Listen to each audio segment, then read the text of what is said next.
Good evening, everybody. When does the class start? The class starts right now. Fifi, we've not had a Fifi before. Hello, Nikita, there's a name I recognise. And what? Hi, how can I attend the live tuition? You're attending it, you're here. I've just switched it on, that's why. Oh, lovely to see some people. Claire, is that Barbados Claire, who loves it so much she's going to watch the whole thing again, or do we have two Claires?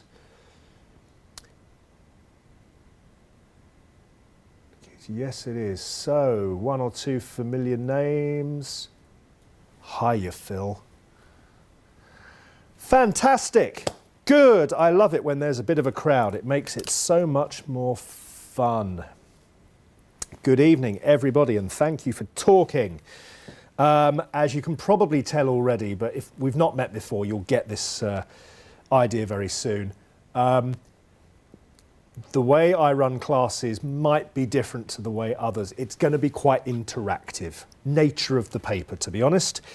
Welcome, everybody. Good evening, hello, good morning, good afternoon. It depends where you are on the planet.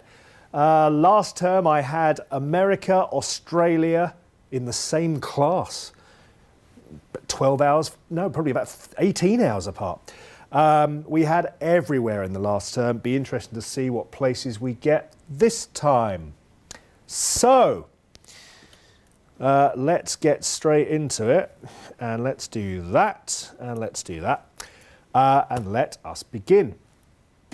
Right, my name is Paul. But I guess you knew that bit already. And if at any point you wish to contact me about the lovely stuff that we cover during class, or about anything else, to be honest, we can talk about football if you want, we can talk about cricket, we can talk about anything. But P7 is probably more important. That is the email address outside of class time. Please feel free.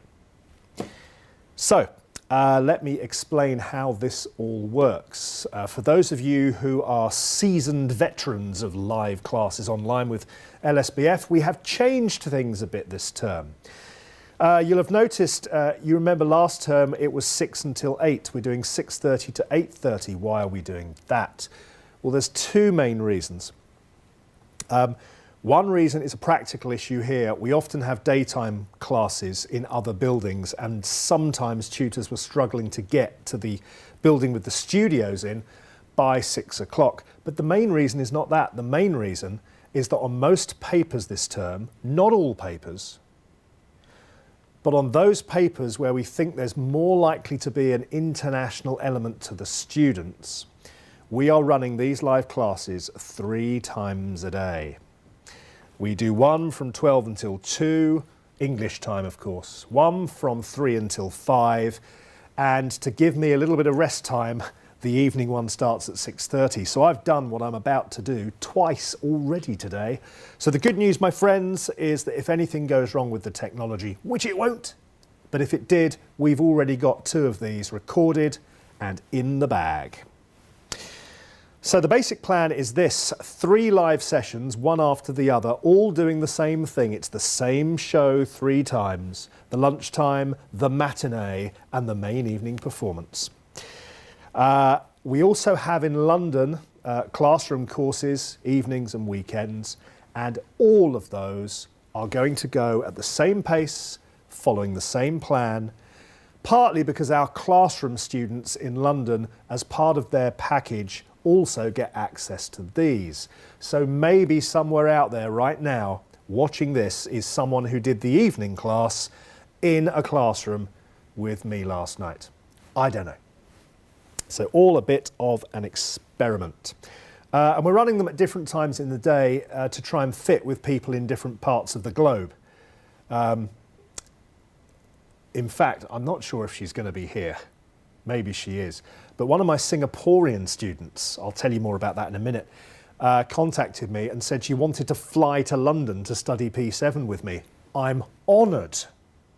Just goes to show how amazing I must be. Ha ha ha.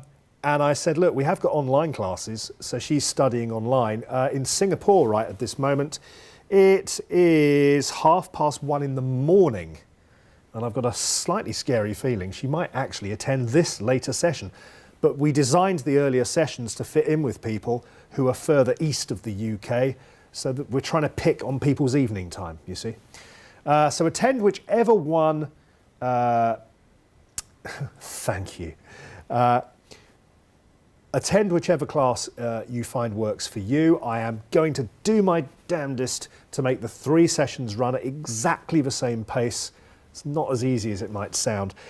So if you want to jump between sessions and do different slots in the day, please feel free. So I am Paul. What can I tell you about me for those who have not had the pleasure of my company before? I am our senior audit tutor. I'm head of F8 as well as head of P7, which means I wrote the class notes. I wrote all the answers in the revision kit.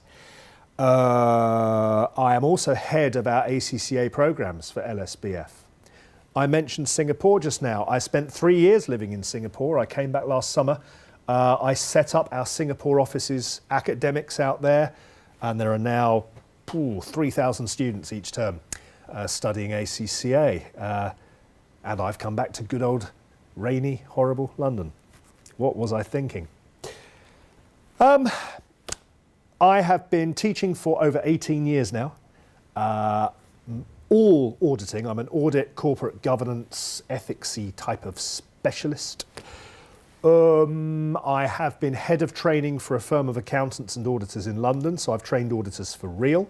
I was also an auditing examiner once. It's true. Long time ago, but I have been an examiner, I've been a marker, I'm a tutor, been a student, been an auditor, of course. So if I don't know something about audit, I very much doubt anybody else does. I think we'll have fun. This is a really fun course to do, P7. I think you'll enjoy it, most of it. Technically, it's not too challenging. It's not that it's hard. It's a technique thing. Some of you will already be aware the pass rate on P7 is not great. In fact, of the 16 ACCA exam papers, if you take the last 7 years of sittings, because all the papers have existed for exactly 7 years now, 14 sittings, the paper with the worst pass rate out of all 16 over those 14 sittings is P7. Yay.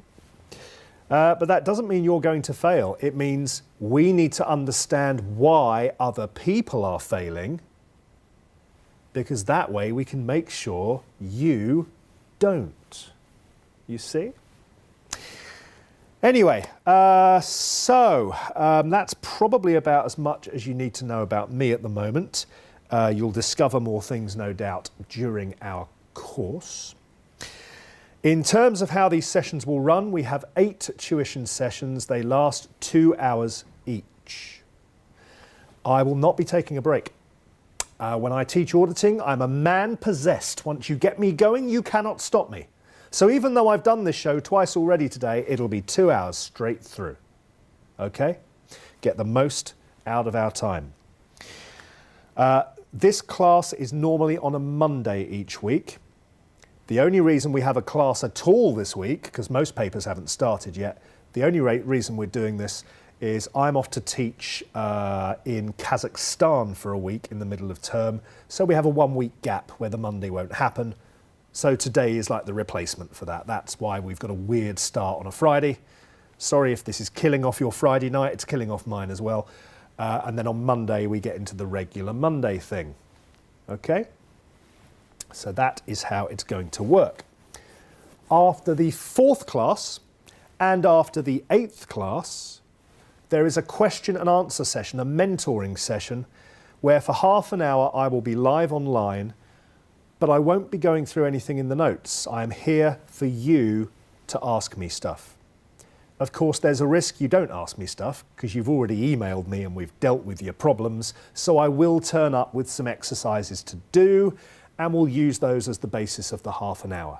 A chance to reflect on what we've learned at the halfway point and at the end point.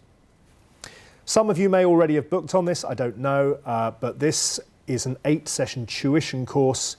During the month, mostly the month of November, we have 4 sessions of online revision. That only happens in the evening slot. Okay, there is no daytime slot, it is all done in the evenings. So revision, very important for practical papers like P7. If you haven't signed up to revision, I really suggest you need to. Revision is critical.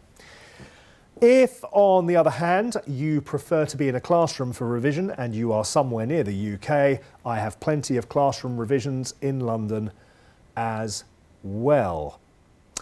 There is a chance I might even fly to Moscow in November and do some revision in Moscow somewhere. That will only happen if we think there's enough demand for it. So if you're interested and you happen to be in Moscow, and I think some people out there might be, if you are, email me and tell me if you're interested. If we can get enough people, it works. Anyway, we ought to get going, I suppose.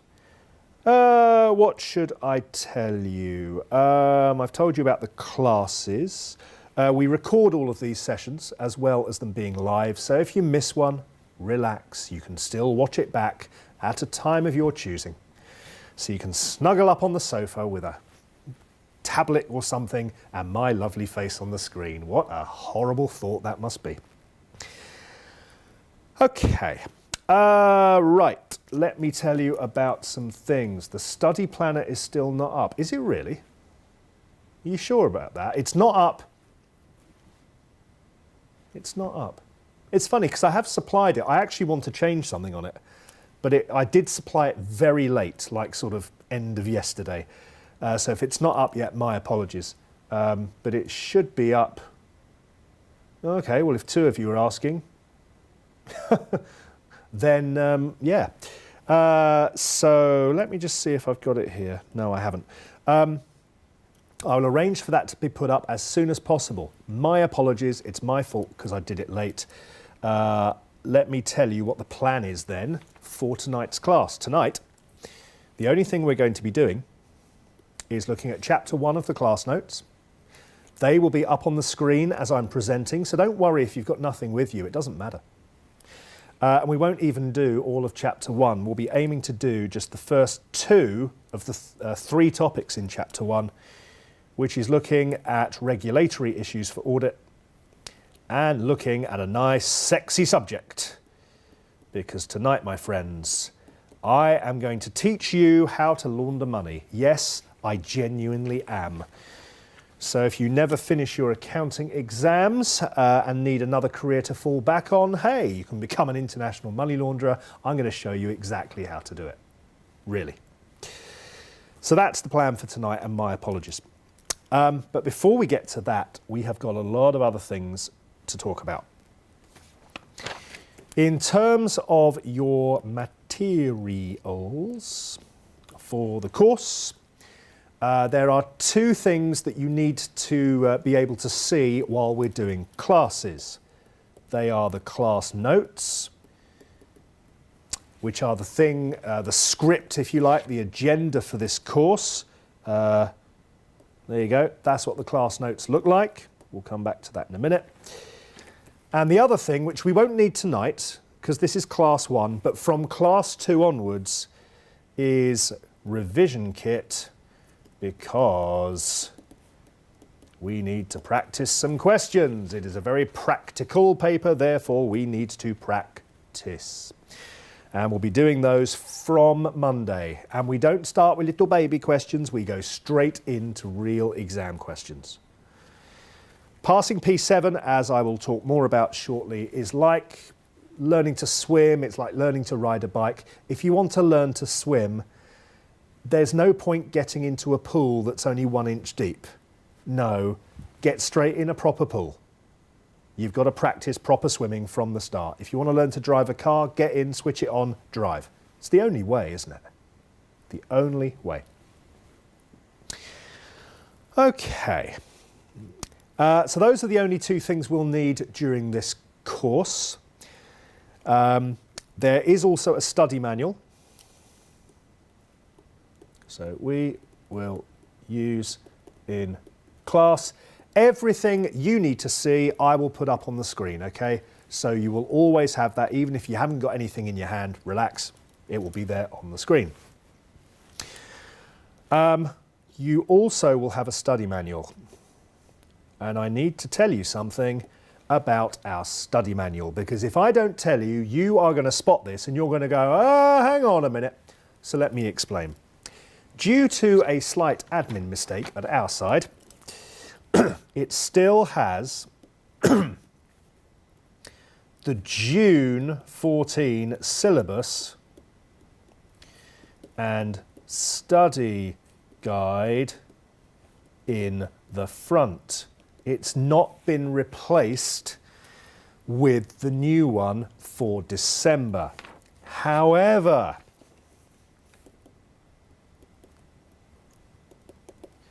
good news is P7 syllabus changes for the December 14 sitting are tiny. Nothing to worry about at all, which makes my life so much easier. The ACCA has added a small something to the course, or at least it looks like they've added. They've not actually added it at all. It's just a variant on something that's already on the course, which the examiner used to test and then stopped testing, but clearly is going to start testing again. The good news being, we've actually even got past exam questions on that topic already in the kit. So relax, we're fine. No problem at all. The ACCA are not doing much to change the syllabuses this summer for December 14. And the reason they're not changing syllabuses much on any of the papers is because they're focusing all their efforts on the F papers, because as some of you may know, they're adding multiple choice questions to all the F papers all the way up to F9. And that's quite a major change, and they don't like changing too many things at the same time. So syllabus changes are minor at this point. So those are the materials that we are going to be using. Now, a question I get asked a lot at the start of each term is this one. This course will be advertised, no doubt, as P7 International. However, there is also a UK stream. And there is also, and I know this because I taught it for 3 years, a Singapore stream. I think there's also an Ireland stream, Republic of Ireland. There may also still be, I think, might even be a Hong Kong stream. Anyway, my point is this. Obviously, this course is fine for P7 International. Yay! If at some point in your lives you are planning to go and work in Singapore, or of course you already work in Singapore, presumably you want to enter the P7 Singapore exam. When I went to Singapore, I was a bit nervous. I thought, ooh, is Singapore different to international? Because if it is, I'm going to have to study it before I teach. Do you know what? It's exactly the same. Singapore have adopted international accounting standards and audit standards, renamed them Singapore standards, but they're the same. So who cares? It's the same. Relax. So if you are in Singapore and you wish to sit the Singapore Stream exam, this course and our class materials work for you. Hooray! UK. What if you want to sit the UK stream? Now, if you wish to be a registered auditor in the UK, and what I mean by that is I don't just mean work for, PricewaterhouseCoopers or Deloitte. I mean actually sign audit reports. Be a partner who is allowed to sign audit reports. You will have to sit P2 and P7 UK stream. Otherwise, you can't sign an audit report in the UK. You can still qualify as an accountant, and you can do everything else. You just can't sign audit reports. So if you plan to be a registered auditor, licensed to sign audit reports in the UK, you have to sit P7 UK. Question? Do our courses work for P7 UK? And the answer is yes. So this course works whatever stream you're doing. But if you are doing UK, I do need to point out to you that on page 192 of the study manual, there is a little section there about insolvency law in the UK and its impact on auditors.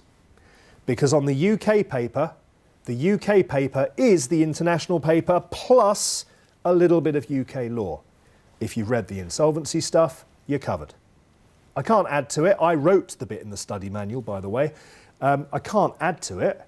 It's law. It's fact. If you know it, you know it. So I don't cover it on the class. It's not in the class notes. I've just put it for your reference in the manual. But if you're not sitting the UK variant of this course, ignore that section of the textbook. Right, I hope that is all clear.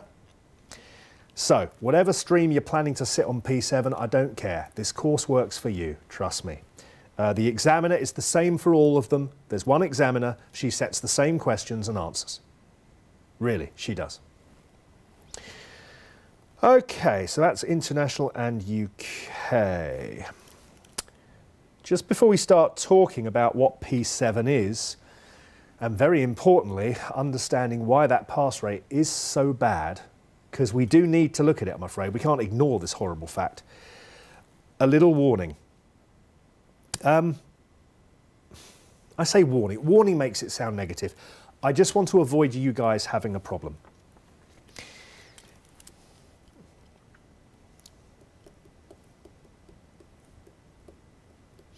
Let's imagine that you have got 5 papers left to sit.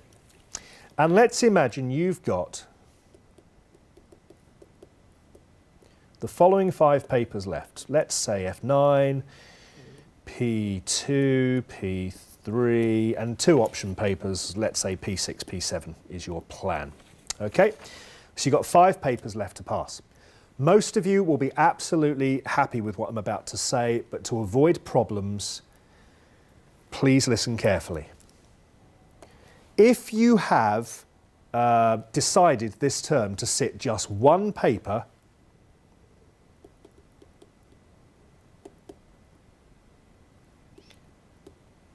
it has to be that.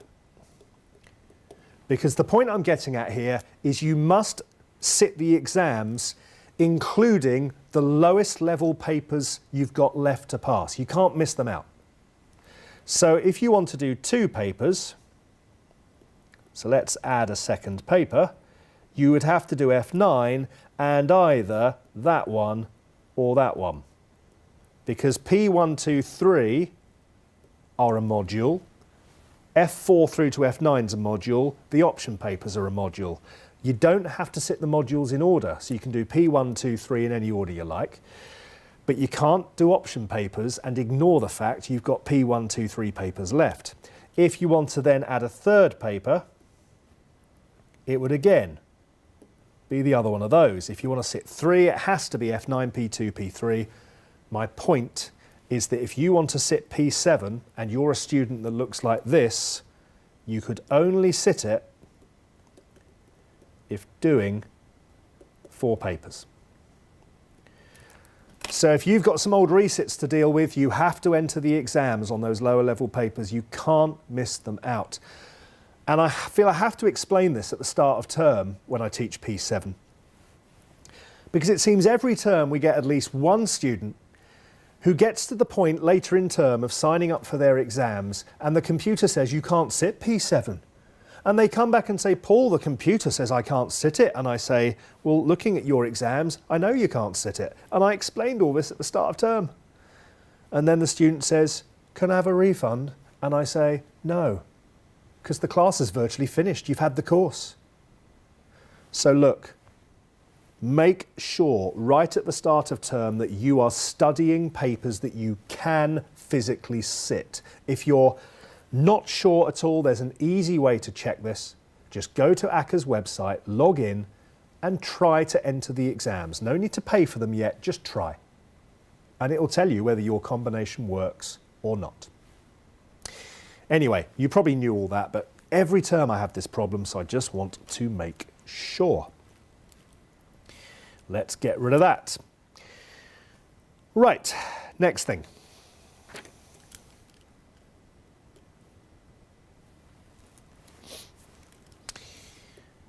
What is the P7 exam?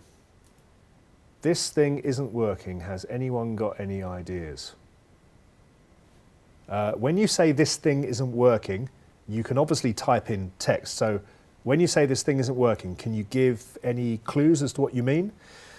If there's any issue with video, my experience in the past is if you just refresh the browser, that often will solve it. But I don't think anyone else has got an issue, so if it is a technical one, I think it's yours, not ours. Right, what is P7? P7 is called Advanced Audit and Assurance. As I hope you remember, paper F8 is Audit and Assurance. So the first thing to note is that P7 includes F8. All of the F8 stuff is assumed knowledge.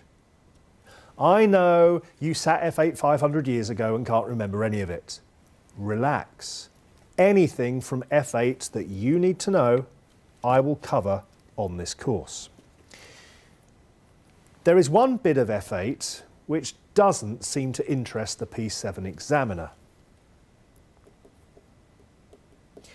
And that is internal controls. And the simple reason for that is that F8 takes internal controls as far as you can take it. There is no advanced internal controls to do. But as far as the other big topics on F8, things like audit risk, remember that? Yeah, inherent control detection. Ethics, you know, threats to objectivity, self-interest, self-review, that sort of stuff. Substantive testing,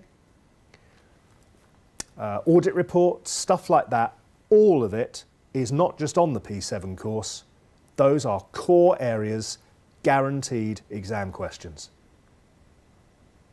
So how is P7 different to F8 then? I'll tell you in a minute. Right, so P7 equals F8 plus a few extra bits. For example, I just told you that tonight we are going to be learning how to launder money. Ooh, how exciting. So money laundering is a topic which can come up on the P7 exam. It's not on the F8 syllabus at all.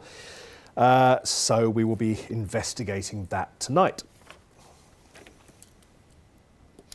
On the F8 course, you are taught how to audit a set of accounts. On P7, we need to extend that and understand the audit of group financial statements. In other words, consolidated financial statements. Now, I, of course, understand that when you hear the words group accounts, you panic. Because you are now thinking, oh no, those are those things I couldn't do with complicated mid-year acquisitions and I can't cope with goodwill and NCI and provisions for unrealised profits. Nah. Relax. Because that is not the focus on P7. The focus on P7 is not group financial accounts. Thank you, Phil, you're doing my job for me. Yes, it will be available to watch later. The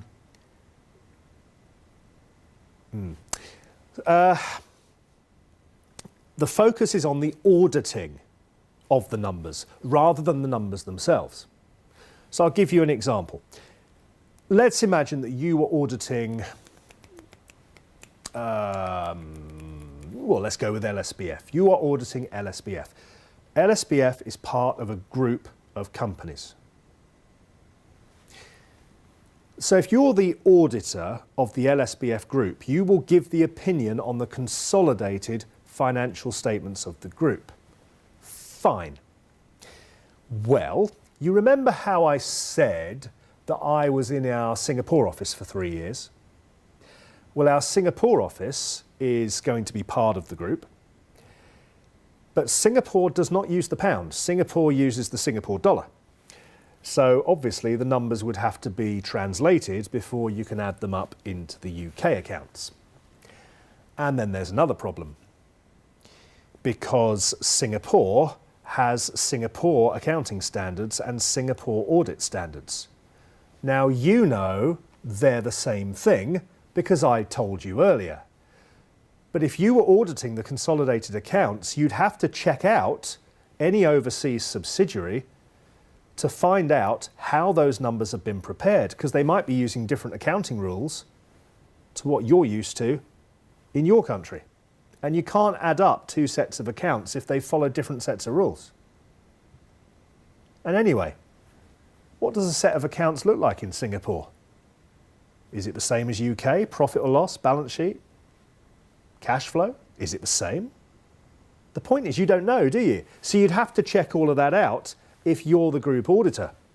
And then there's another thing.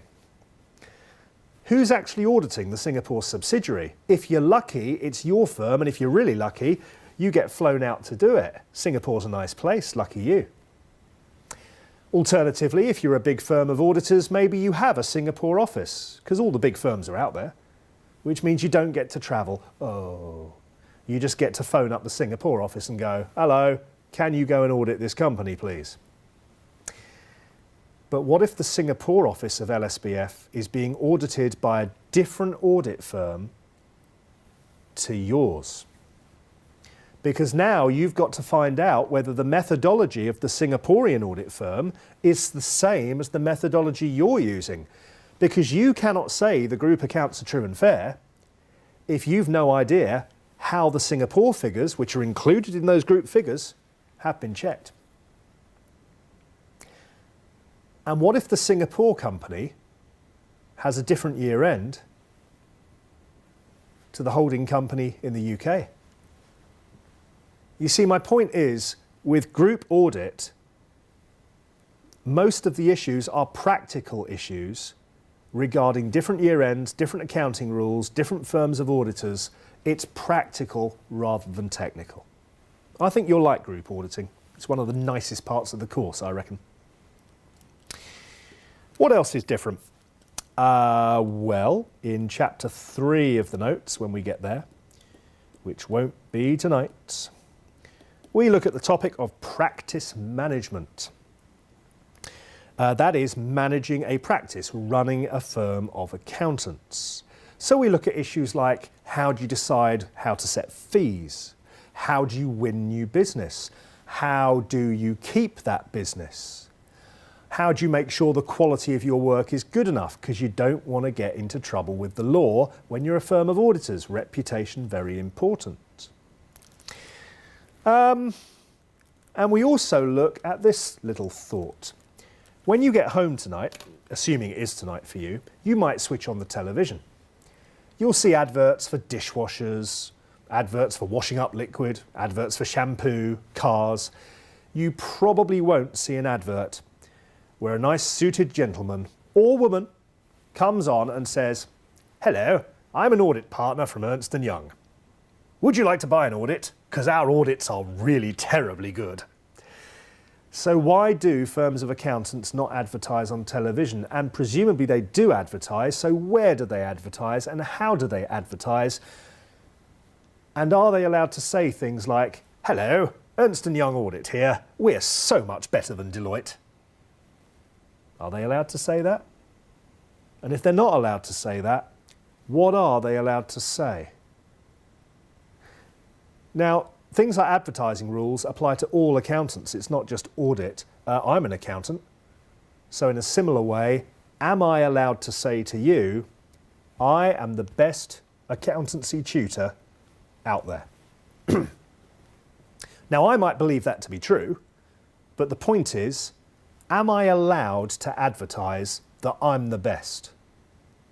Can LSBF advertise, we have the best tutors?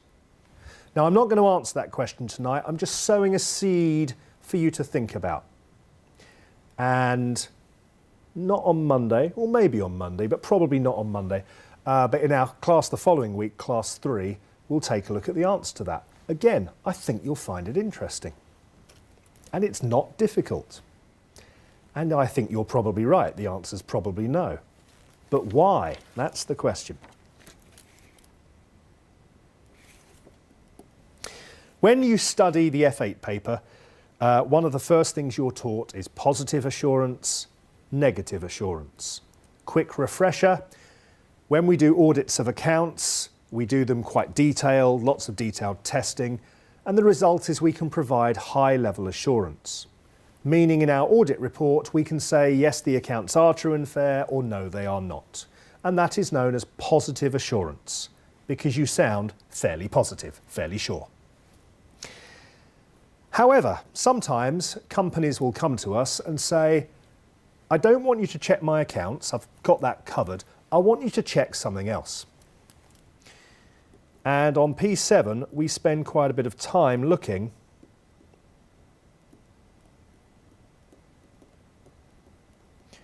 at those other assignments that are not auditing of financial statements and try and get a feel for how they are different and how we would go about it. One good example of that would be due diligence. As many of you probably know, due diligence is the process of checking something before you do business with it. Simple examples. Before you buy a house, you get a survey done. Make sure it's not about to fall down. Make sure the people who are selling it are actually the owners of it. You know, common sense. But the main aspect on this course with due diligence is where company X is thinking of buying company Y. Because if a company is thinking of buying another company, a lot of money is involved.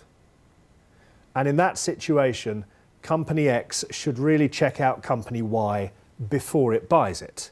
Otherwise, it might get a very nasty shock after it signs on the dotted line and find that what it thinks it's paid for, it hasn't actually paid for. So, you know, this sort of stuff. Make sure it owns the assets it claims to own. Give you a good example of this, actually. There's a TV programme on in the UK. It's called Dragon's Den. Don't know if many or any of you have seen it. It is available in certain other countries. And the basic logic of Dragon's Den is they have 5 well-known business people who've all made it, all sit at the front, and they've all got some money. And they invite entrepreneurs to come in and pitch their idea, and if they're convincing enough, one or more of the 5 entrepreneurs who've made all their money already will give them cash to help get their business going. Well, if you're going to invest in someone else's business, you want to check it out a bit. And the one question those experts ask the most is when this new idea is pitched, if they like it, they go, hey, I could see myself buying one of those. The main question they ask is, have you got that patented? Or in other words, what's to stop me now stealing your idea? If they've got a patent for it, it's probably worth investing in because no one else can now copy it.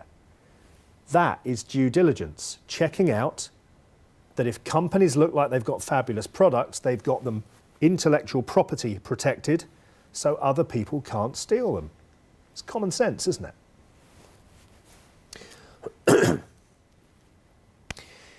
Okay, so what is P7? It is the F8 paper. You might not remember F8, but I'm going to remind you, so don't worry. It's the F8 paper plus a few other bits, but nothing too much. And there are 2 more things I need to add to this list.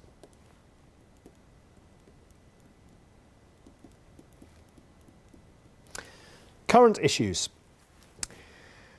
When I go home at night, and you might choose not to believe this, but I promise this is true.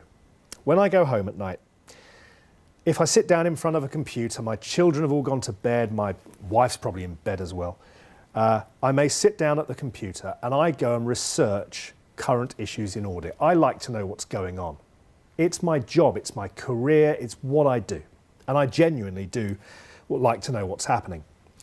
Your examiner thinks that because you've chosen P7 as an option, you are also interested. Now, when you've stopped rolling on the floor laughing, yeah, I understand. Most of you chose P7 because you had to choose something and you thought, well, why not? But she thinks you're interested, or she thinks you should be interested. So on every sitting of the exam, normally no more than about 6, 7, maybe 8 marks, one part of a question is going to be on something currently being proposed or discussed in the world of audit. And there's a lot of stuff being discussed. And it makes putting it all in the class notes rather difficult because, I mean, this is real world. How many current issues are there? Lots. But the good news is your lovely examiner, and more on her in a minute, is predictable. For example, in the Student Accountant magazine, you know, the technical articles that are also on the ACCA website under paper P7, towards the end of last year, she wrote an article about audit reports. The reason for this is there have been proposals going on for a couple of years now to completely change what audit reports look like. And we've now got to the point of a draft proposal being issued, and in all likelihood it will go through and we will have new audit standards in place. Now, when we study audit reports in this course, we'll study the current, the old version, because nothing changes in time for your sitting. But under current issues, we'll look at the new version and we'll look at what it looks like, why it's being changed. And the really good news now is some audit firms have actually piloted using this, so I can show you a real example for a real company. And towards the end of last year, the examiner wrote an article about this. And that was a signal that very soon there'd be an exam question on it. It didn't come up in December 13, it has just come up in June. So there will be something on a current issue on the paper. It sounds like it could be a bit of a lottery, but it isn't. The current issues we know very well, but also she tends to give a bit of guidance through articles and through one or two other means to give us some idea of what it might be at the sitting that's coming up. Towards the end of term, I will give you some tips as to what I think is coming up on the P7 exam, including what I think excuse me, what I think this term's current issue might be. And I need to add one more thing on here.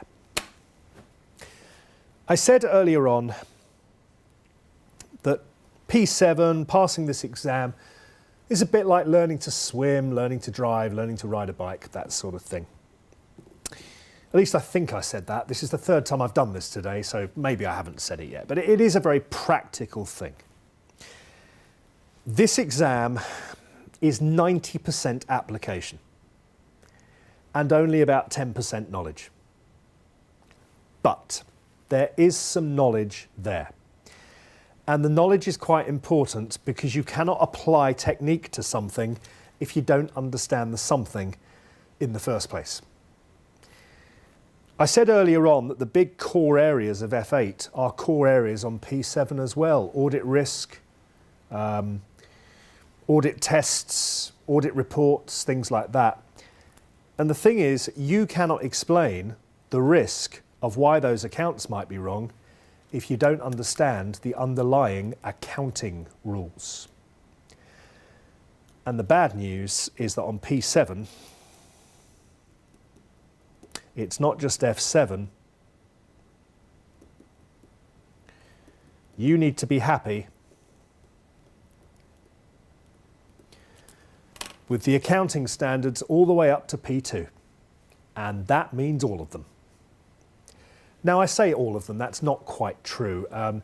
IFRS 4, IFRS 6, if you're in Singapore, by the way, FRS 104, FRS 106, they're not on the syllabus. We're up to IFRS 15 now, but 15 came out after the deadline for your sitting, so relax, and 14, not on the syllabus. But all the IASs up to number 41, IFRS up to 13, any of them could come up. And from my experience, the average student on P7 does not know their accounting standards. One of the reasons for that, I suspect, is I'm told that to pass P2, your best tactics are to be good at consolidation, to be good at group cash flows, interpretation of accounts. And if you're good at those, you're probably going to pass. And that's not many accounting standards, is it? So you need to know your accounting standards. I could at this point be a horrible P7 tutor and say, I'm not teaching you them. You should know them already. But I'm not going to do that. During this course, we will cover all the accounting standard knowledge you need.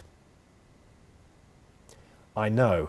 Really? Yes, we will. It's all in the class notes. It's all in the middle of chapter 4. Yes, we will.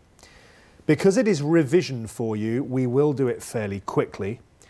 And to be honest, the amount of information you need to know about each accounting standard is not that much. My advice is you should be able to stand with a friend or a mirror if you have no friends. You're an accountant after all, we need to be realistic.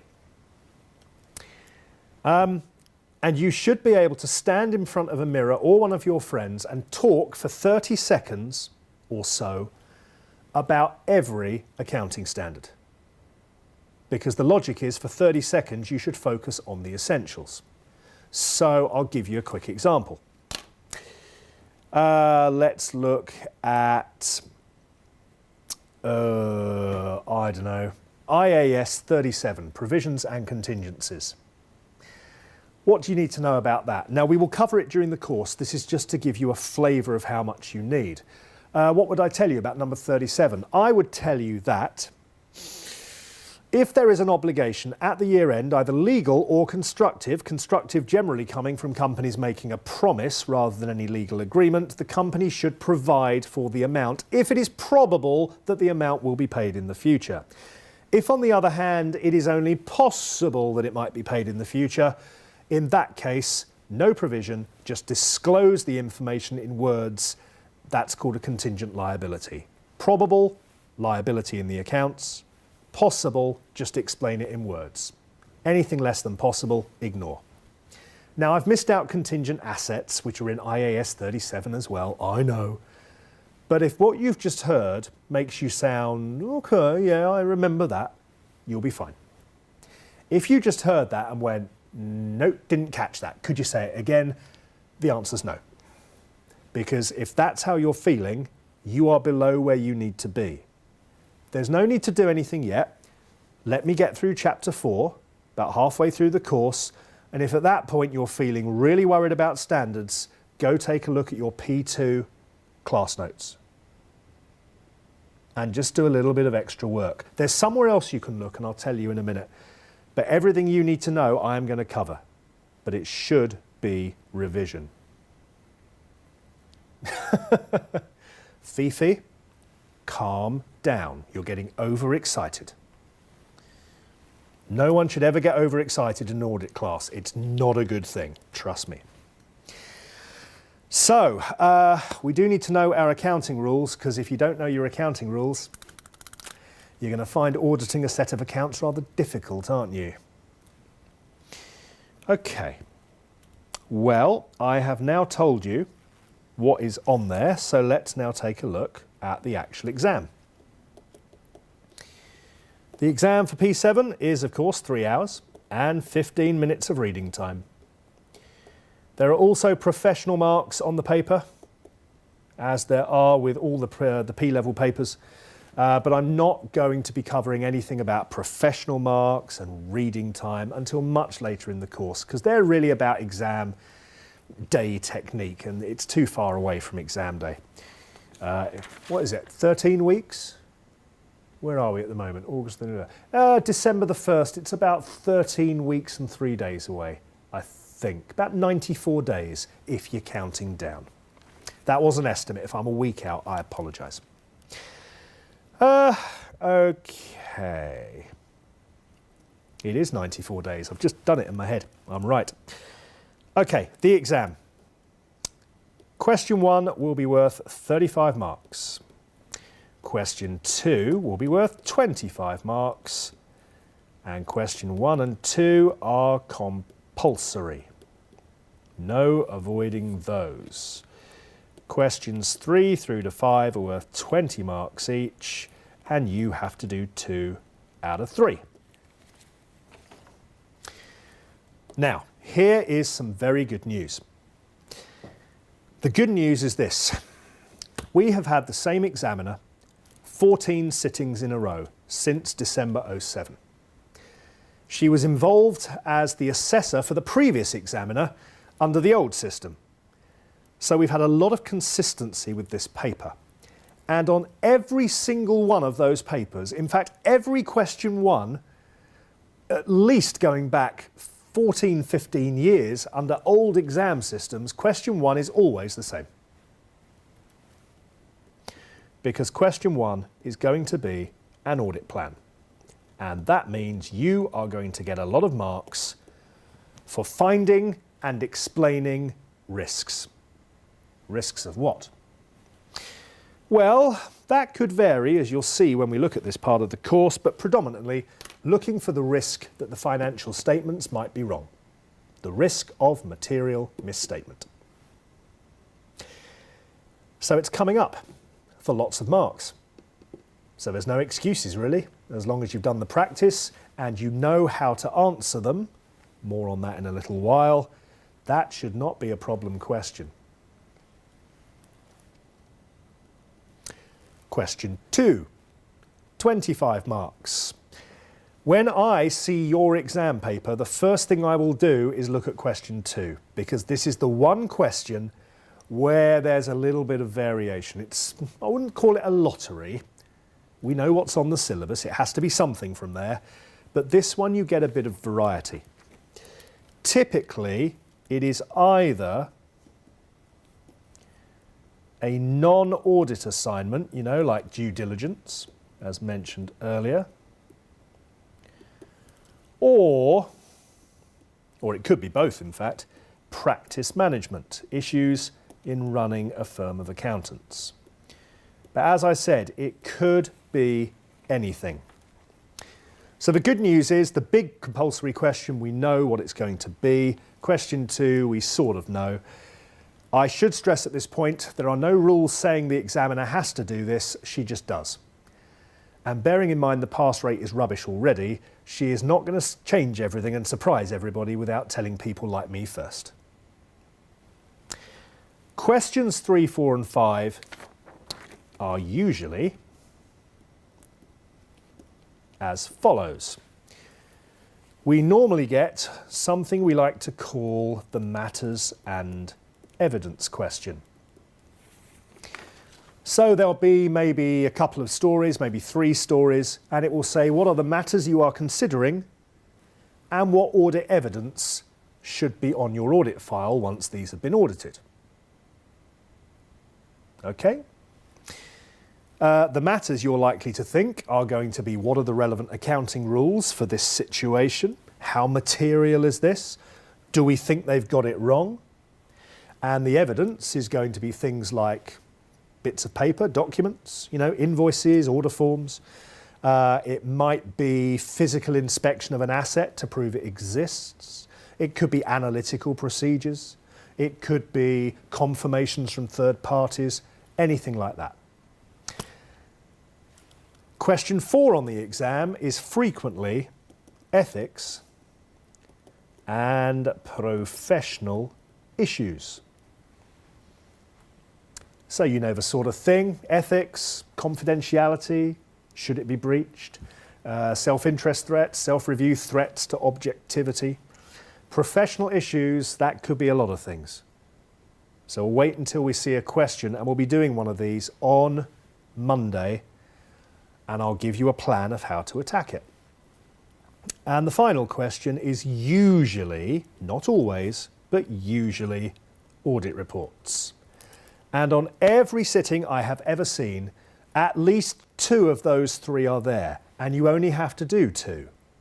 So my advice is simple. Make sure you are happy with each of those 3 styles of optional question, and you're guaranteed to get 2 of them. Probably all 3 of them, to be honest. So there we go. There is the exam. Thinking back to the list of course stuff from earlier, You might be asking, where's group audits? The answer to that question is the audit report could be about a group. The audit plan in question 1 is often about planning for a group audit. The matters and evidence could be about a group. So group could fit into any one or all of these questions, to be honest. So there we go. That is the exam paper. Very repetitive, very predictable. And purely so you recognise the name, your examiner is called Lisa Weaver.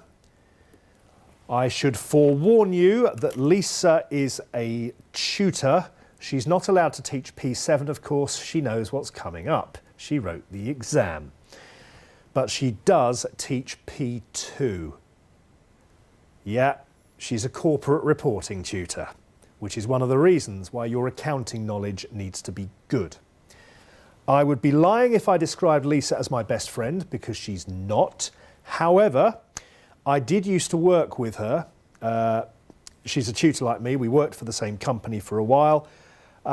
She is nice. She's not out to try and fool you or trick you. She writes an examiner's report after every paper, which is very clear about what people get wrong. No excuses, really. You are going to get on December the 1st a predictable exam with stuff on there that I've told you is coming up, and I will teach you methods on how to do it. And yet the worldwide pass rate is still going to be absolutely rubbish. 30-something%. If it's that predictable and that lovely, and there's techniques for every type of question that are proven to work, why is the pass rate so low?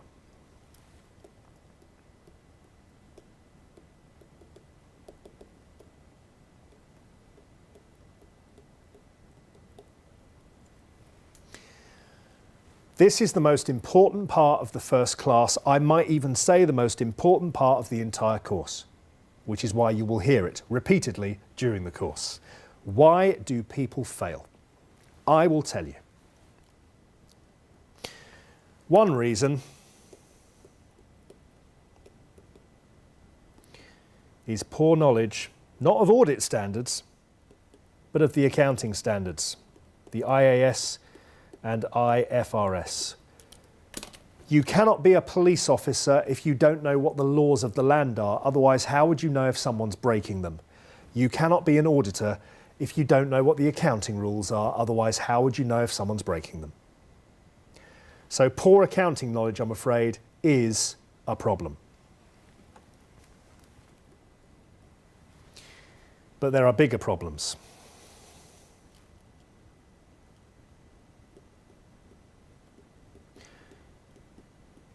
Probably the biggest reason that people fail the exam is their explanations are very weak.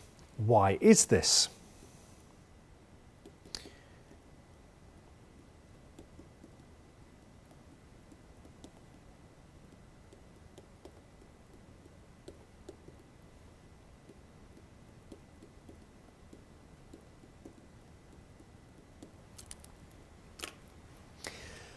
When you take your driving test, you will have practiced reverse parking, parallel parking as they call it. You will have practiced that loads of times because you know the examiner is going to ask you to do it during your driving test. When people sit the P7 exam, way too many people who are sitting it have done very little actual physical picking up a pen and writing a full answer with the clock ticking under timed pressure. Very few people do it. Then they sit the real exam and fail, and they say, I have no idea why I failed. Well, I do. You didn't practice. You're an idiot. Sorry, but you are. There is a reason why Lionel Messi, Cristiano Ronaldo are able to do what they do with the football. They practice a lot. And you need to do that too. If you don't do it, fine, you don't do it, but you're taking a massive risk with your pass. A lot of this is about practice. As they say in Russia, And if there's any Russians, I forgot Wayne Rooney, yeah, but that's because Wayne Rooney plays for Manchester United, and they're rubbish. I support QPR, so I can barely talk, but there you go. What was I going to say there? As they say in Russia, and maybe someone who speaks Russian can actually confirm I'm not making this up, Повторение матчучения.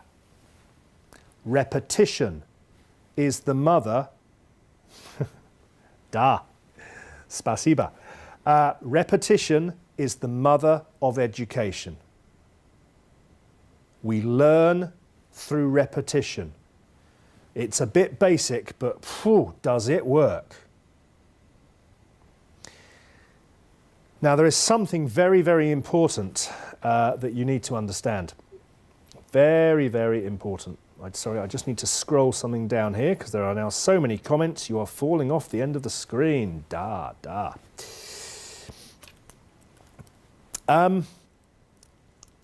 Something I need to explain here.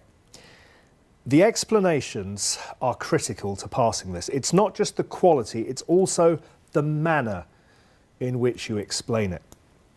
There is a tried and tested technique for getting good explanations for every type of question that she's going to ask. I will tell you what those methods are. I will show you how to do them. But on exam day, there is a very strong chance you still don't do them. And in a few minutes, I'll explain why. But before that, why else do we have problems here? Weak explanations. There is a failure by students to use the word because. This is a high-level exam. P7, it's at the top of the tree. This is meant to be sort of master's level. You cannot say, the cat sat on the mat and expect to get a master's degree. Sorry, We need much more explanation. I'll give you an example of this. Let's imagine you're doing an audit risk question, okay? So you're trying to work out why this company's accounts might be wrong. And in the story, it says that 2 weeks before the end of the accounting year, so 2 weeks before, the directors had a board meeting and decided to close one division down. 2 weeks after the end of the accounting year, they close it down. Okay, so 2 weeks before they decide, 2 weeks afterwards, they've closed it. The first issue here is what it says at the top of the screen.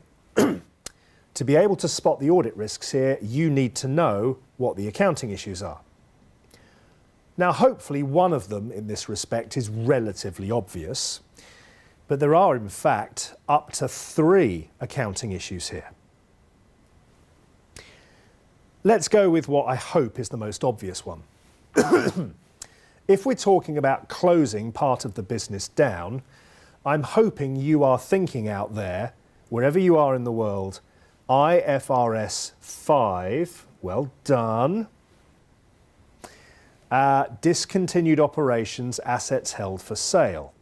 Well, it didn't say sell, you're closing it down, so it's not assets held for sale. This is discontinued operations. Congratulations. But that is not enough to get any marks. Because if we're doing an audit risk question, you need to say there is a risk that the company has not followed the rules of IFRS 5 in deciding whether or not this is a discontinued operation. Good start. But do you know what the rules of IFRS 5 are? Let's say it is a discontinued operation. What are the accounting rules? So now you need to prove your knowledge by saying if it is a discontinued operation, they should separately disclose the results. So the profit or loss bit for that division should be separately disclosed, as should the cash flows, by the way, in the cash flow statement. Right. Congratulations, you've told me the rules of IFRS 5. Question is it a discontinued operation? I've told you enough to know. So is it or isn't it? Let me repeat. 2 weeks before the year ends, the board decides that they're going to close down one division. 2 weeks after the year end, they close it. Is it a discontinued operation under IFRS 5? Anyone want to have a go? 2 weeks before, they decide. 2 weeks after the year end, they do it. It's closed. Is it a discontinued operation or not? Right, here come the gamblers. Oh, you're feeling brave. Fifi says yes, although with a question mark, hedging her bets a bit. Not quite as excitable now, are you, Fifi? It's getting a bit more interesting.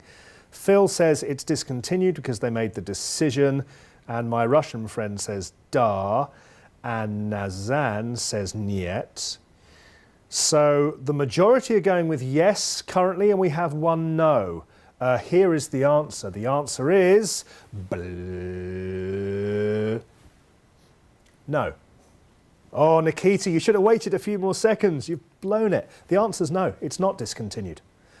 If it's being closed, it needs to have closed by midnight at the end of the year. If it closes after the date of the year end, it is not a discontinued operation. No, no, no, no, no. The decision, Nikita, your reaction has made me laugh. Thank you. The decision is not the deciding factor in whether IFRS 5 applies.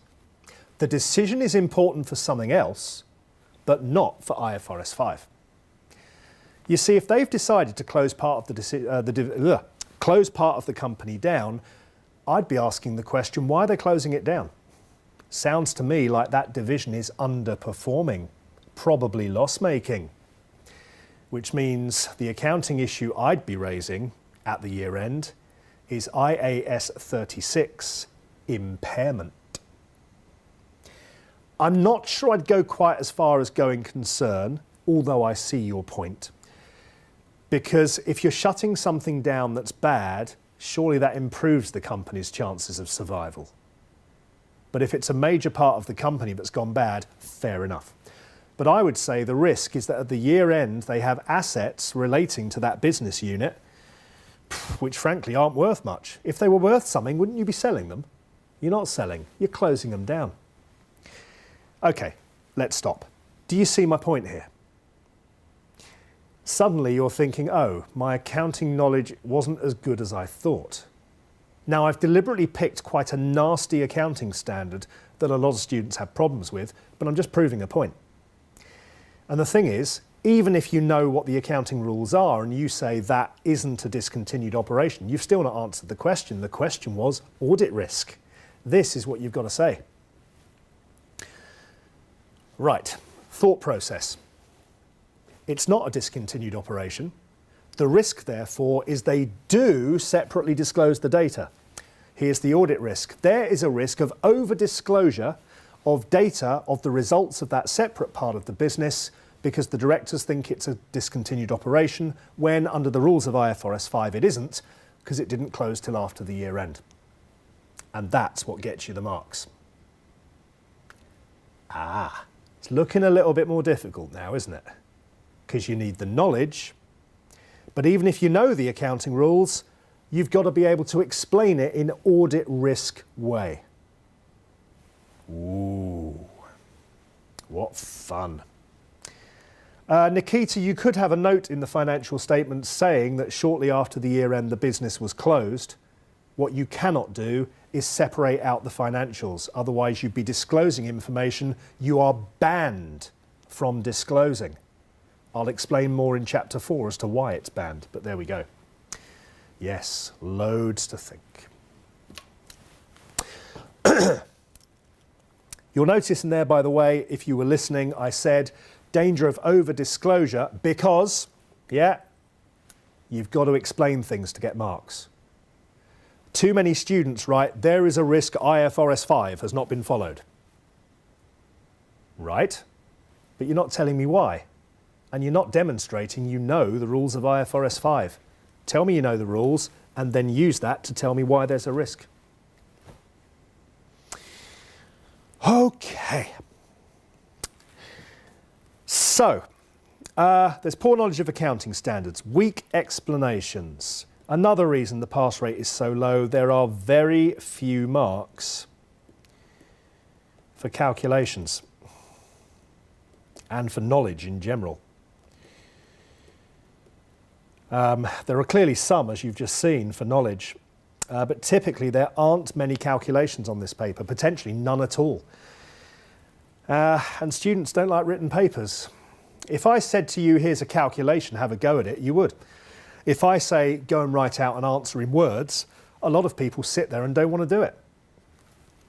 On exam day, you have to. Force yourself to practice. But there is something else.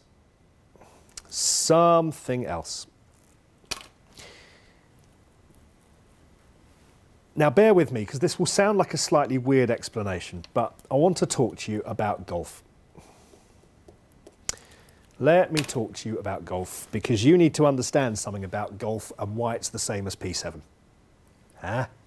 Trust me on this, okay? Trust me. I'm about to tell you about a magazine, and when I tell you about that magazine in a few minutes' time, I will tell you that I have written articles for them, and I actually wrote an article was it last year or this year? I forget. Within the last 12 months, anyway. And I talked about why people struggle to pass the audit papers, and I talked about golf. And the editor actually called me up afterwards and said, Paul, your article's getting loads of positive feedback. Yeah, you see?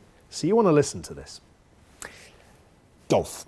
I've just been on holiday with my family, and one of the deals we have is this. We go to a place where there's a spa. I have 2 daughters, 2 sons. My daughters are a bit older.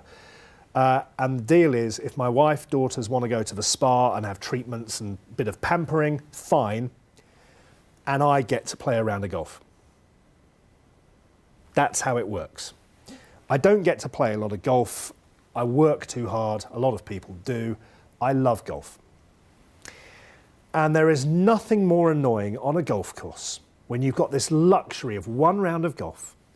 You stand on the tee, get your driver out, go to hit the ball. Does it go straight? No, it goes whoop or whoop. And you think, oh. And one of the reasons why I find that so upsetting is because I know exactly why the ball has not gone straight. Exactly why. And this is the reason. I can hit a golf ball straight. And the way to hit a golf ball straight is to remember 2 things. And the 2 things are, keep your head perfectly still as you swing and follow through. So here we go. Here we go. That is what you're going to do, a bit faster, of course. Notice my head is still looking down at where the ball was, even though the ball is now gone. And it's difficult to do that because when your body is twisting, your head wants to twist with it. And also, if the ball's going that way, your head wants to see where it's going because, of course, at some point, you've got to go and find it. But the trick to golf is to keep your head still and follow through. Don't let your head do that, because if you do that, you take your eye off the ball, and that's when it starts going off in funny directions. It's a really basic point. Now, there are other tips to become a better golfer, but if you want to enjoy hitting a ball fairly long way and straight, that's the trick. The problem is this. Your natural reaction is not to keep your head still. Therefore, especially if, like me, you only play golf on a rare occasion, you don't play it loads and loads, which means you're not doing povtorenia, repetition. You've got to tell yourself to do it as you swing the club. Now, on the first hole, when I play golf on holiday, I hit the ball straight. Because the whole way, as I've been cycling to the golf course where we go, the whole way I'm going, right, keep your head still, Paul, keep your head still. I get off, get set up, go to the first tee, and I'm thinking, right, head still, head still, head. But here's the important point. As I'm swinging the club, I'm saying, head still, head still. I actually say it out loud. And on the first tee, the ball goes beautifully straight. But there's a problem. Because after you've hit the ball with the big club, you end up hitting it shorter distances. And when you hit it shorter distances, you don't have to sort of really wallop it so much. It's all about placement, which means your head is more likely to stay still anyway. Which means the danger is that when I get to the second hole, I forget to say it out loud. And that's when my head goes, and now the ball goes off in a funny direction. I've been teaching auditing for a long, long time. And it's only in recent years that it's dawned on me that it's not just about having the right technique and me telling you what the technique is and showing you and us practicing it. The key is that when you swing your club, you've got to think the technique as you are swinging it. Of course, when you sit the P7 exam, you will not have a golf club in your hand. I hope. So let's now apply this to P7. As you plan and as you write your answers, you've got to think of the technique for that type of question that I have told you.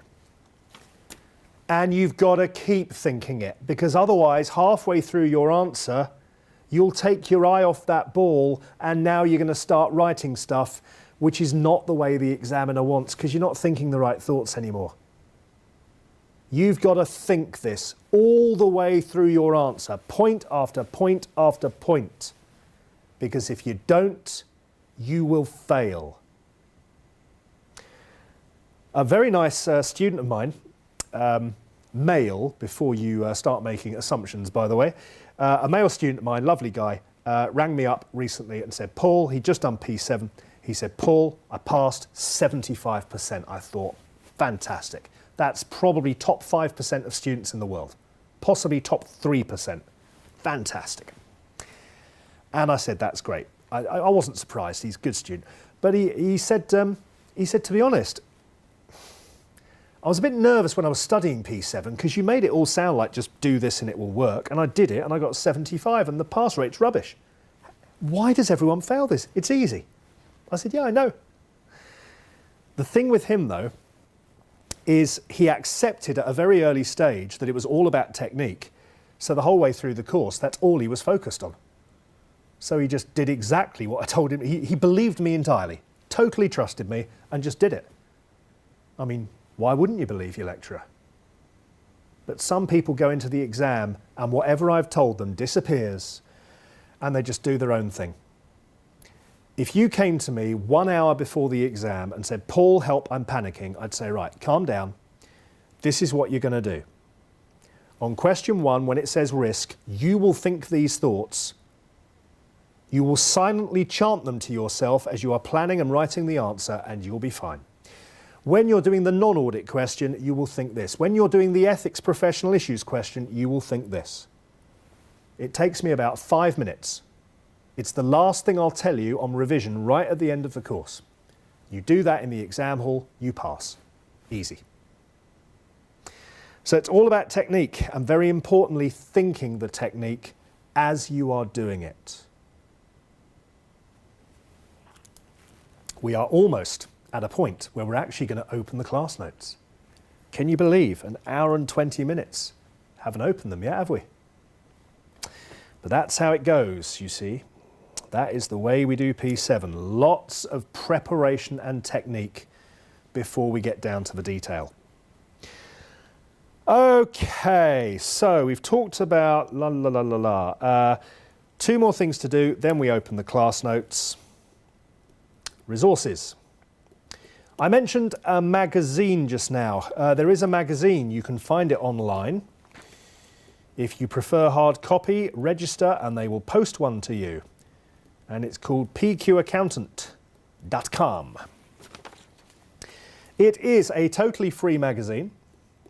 PQ stands for Part Qualified, So it's aimed at part qualified accountants. That, my friends, is you. They get really top quality people to write articles. I've written a few, as have a lot of other tutors. Our P2 tutor, Martin Jones, writes loads of articles for them as well. They don't pay for these. It is all done in a sort of voluntary way. I do not get paid for recommending that you read this magazine, but my advice is you read it. It has useful articles in it. Another useful resource is called iasplus.com. It is also free. And it is run by a firm of accountants you may have heard of called Deloitte. And Deloitte would be delighted, if you went and took a look. What's brilliant about IAS Plus is, well, there's a clue in the first three letters, look. They have beautiful summaries of every accounting standard. So if you're a bit worried about your accounting knowledge, great place to go and update yourself. I use IAS Plus to update me. Really good. I should also tell you, I think it's ifac.org. That's the International Federation of Accountants. If you go there and search out the IAASB section, that is the International Audit and Assurance Standards Board, and that is useful for seeing clever people discussing current issues. So if you want to take some of the current issues I talk about in class and find out a bit more of what people are saying, very useful.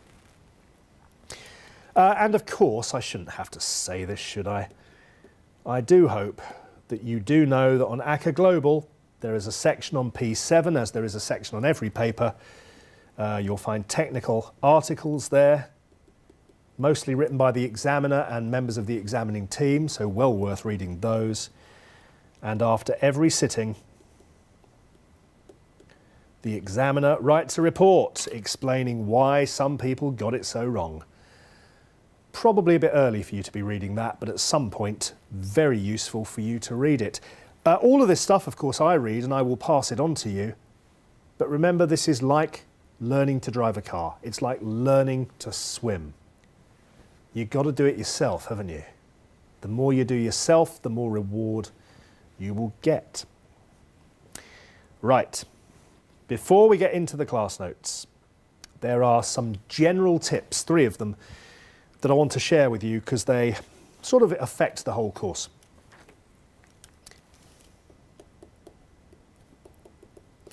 I don't mean what I think is coming up on the exam, I'll do that at the end of term, but some tips that will affect a lot of the exercises we do.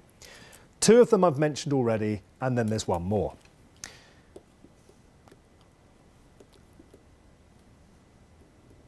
One I've mentioned already. Use the word because. Try to explain every point you make. So every audit risk, say why it's a risk. Every audit test, why do you want to do it? What are you trying to prove? Everything. There's bound to be 1 or 2 things where it doesn't make sense to say because, but if you force yourself to do it, 9 times out of 10 it's getting you marks. Second, what I just said about golf. If you want to be good at P7, when you are practicing and on real exam day, you've got to have the technique for each question type going on in your head as you answer it. To force yourself when you're writing to write the right way. And then there's number 3, which I've not mentioned yet. Number 3. P7 is a real time exam. What does that mean? Well, the best way for me to explain what I mean is with a little example. You are sitting your exam on December the 1st, 2014. Oh, lucky you. Let's imagine in a question it says this. Your client has a year end of July 31st, 2014. On July the 20th, 2014, 500 staff were made redundant.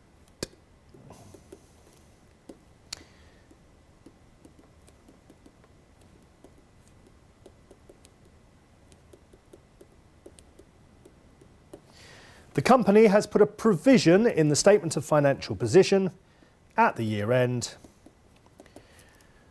of, excuse me, what shall we have?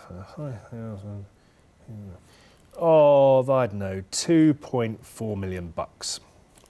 And the question says, what audit tests would you do?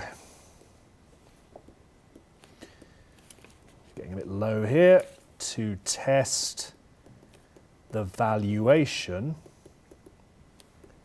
of this provision. Okay, so there we go, that's the question.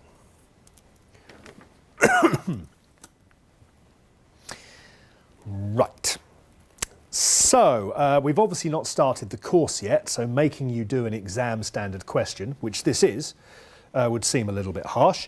So let me give you a little bit of a reminder from F8. Audit tests. 5 basic types of audit test when you're doing substantive procedures. This is substantive because you're trying to test the numbers yourself. The 5 basic types of test are, very helpfully, the 5 vowels. So A, analytical procedures, E, inquiry, asking questions, I, inspecting things, O, observing things, and U, recalc, U, lating things. A, E, I, O, U. Right, my question to you then, and we've not started the course yet, so I'm pushing you a bit. Go on then. Would anyone like to suggest an audit test to help check the valuation, in other words, the amount of that provision being correct? Time for you guys to do something. So I'm looking for an audit test to verify whether 2.4 million is a decent estimate. Recalculation. Okay, Nikita, I see your logic there. Presumably the directors have done some sort of calculation to put that number together. We should re-perform it and make sure it adds up. Okay, that's good. Inquire of management. We could ask management before we recalculate it, how did they come up with this? Check their assumptions. We could fill analytical procedures, compare with a similar company.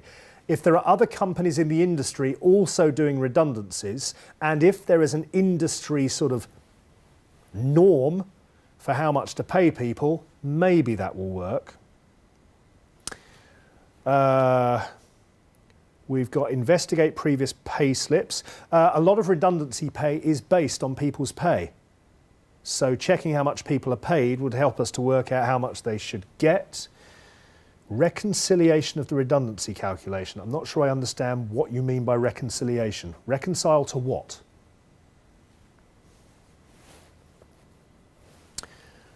We should check that the employees in the calculation are indeed on the payroll, because otherwise you can't make them redundant. Yep, fair enough.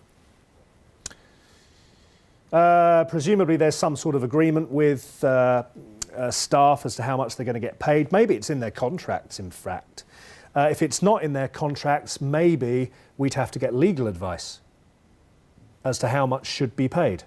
But you know what? Stop. All interesting ideas. But no. No. Because you are missing something really, really important. And this sort of goes to prove one of my points from earlier. You know how I said on the first tee of the golf course, I do it all right. But by the time I get to the next tee, I've forgotten. Why are we doing this? Shall I just put it back on the screen? Let's scroll it up.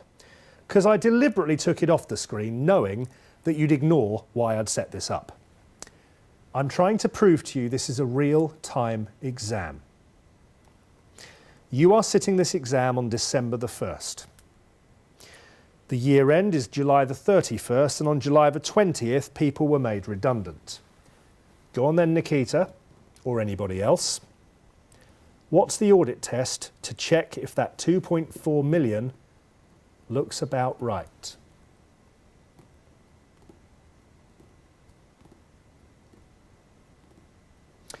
I agree, Nikita. The chances are the audit report is pretty close. You're probably close to finishing this audit. I agree.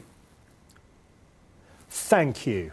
Oh, Tim, you've been remarkably quiet, and then you come in with a star quality point. I like that. Less is more. Save it all up for the bang moment. Real-time exam means you've got to remember it is December the 1st when you are doing this paper. That is the real date, and all other dates must be taken compared with today's date. They were made redundant 4.5 months ago. Which means surely by now they've been paid. Aha. Go Tim, go Tim. It's almost certainly been paid, which means the marks will be available here, not for every test, but for the best tests. So surely what you're going to do is check the bank statements, you're going to check the cash book, maybe letters to staff, confirming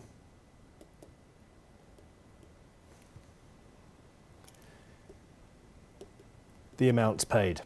Because you'd expect each staff member to get a letter saying, we confirm we have today paid your redundancy into bank account number, blah, blah, blah, blah, blah. If the question had a year end of the 30th of November 2014, and they'd been made redundant on the 20th of November, just 11 days ago, chances are they haven't been paid. Then the answer is legal advice, look at their contracts, recalculate, ask management how they came up with this number. Absolutely. So there we go. Real-time exam, very, very important point. I wonder if you'll remember all of this when we do our first questions. Ooh, we shall see. You will, of course, because as we're doing them, if your brain's not thinking it, I will be shouting it. On exam day, I am not going to be there. I have asked, but they won't let me into the exam hall. Ha ha ha. So you've got to train your brain to shout it instead. I think it's about time we open the notes. Wow, it's gone 8 o'clock. We've been doing this an hour and a half and we still haven't started the class notes. Let's begin. Let us begin. Okay. Here we go then. So I've set you all up. You now know that passing this exam, yeah, there's some knowledge. It's accounting knowledge. You're meant to have it already. The key to this exam is technique, how you answer things. This is about the quality of your preparation, not the quantity. Think clever. Right, chapter number 1 has got 3 things in it, as I said earlier, and 2 of them we're going to cover in the last 24 minutes. One of them takes about 30 seconds, and one of them will take the rest of the time. Because these 3 items we have in here, the first one is not very important at all for the exam. So we will look at it briefly, background knowledge, and then forget it, whatever. The second one is important, which is good, because I like the idea that I have to train you how to launder money. I should point out, however, that it did come up in the last sitting. I tipped that it would come up in the last sitting, which was not that stupid because everyone would have tipped it. It was obvious. It had been a few sittings. It does sometimes come up twice in a row, so we will certainly look at it, but the chance of it coming up is less so than at previous sittings. Laws and regulations, that is an audit standard. You will have seen it on paper F8, ISA 250. And this is of medium importance. It's just one little audit standard, so it doesn't take long to cover it. It's not very difficult, but it could come up. So let's go past all the contents and get straight into a bit of knowledge. We've done loads of stuff on technique. Let's get into a bit of knowledge. So, regulation for auditors, not very exciting subject. All you need to be aware of is that as auditors we are regulated by a number of bodies. The ACCA force you to sit exams, boo. And then you need practical experience, and once you've become a member of the ACCA, you've then got to do continuing professional education because, of course, the accounting, the tax, all the rules get changed every year and you've got to keep up to date. Also, the ACCA monitors your behaviour. If you do naughty things, they can throw you out, they can fine you, etc. The IAASB, I mentioned them earlier. They're the guys who set the audit standards, so they tell us how to do an audit properly. And as auditors, we are required to follow the audit standards to determine the processes that we follow. The FRC, most countries have one central body that looks after all the technical and regulatory stuff. So in the UK, accounting rules, audit rules, corporate governance, all comes under the FRC, the Financial Reporting Council. Public Oversight Board, be aware that on top of all of this process, there is a body that oversees accountancy and tells the government if everything's working okay. And the one interesting thing about the Public Oversight Board is it's not run by accountants, and deliberately so, to try to make sure there's a bit of independence to the oversight.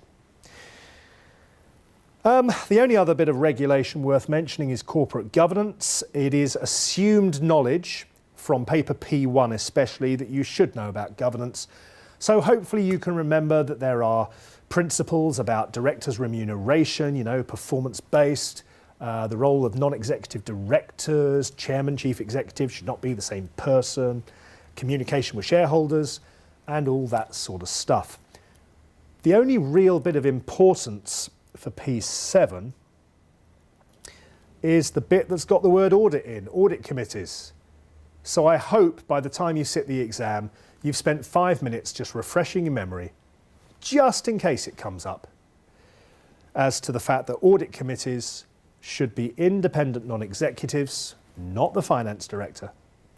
And they are there to act as a buffer between the internal and external auditors and the executive directors whose work they are auditing.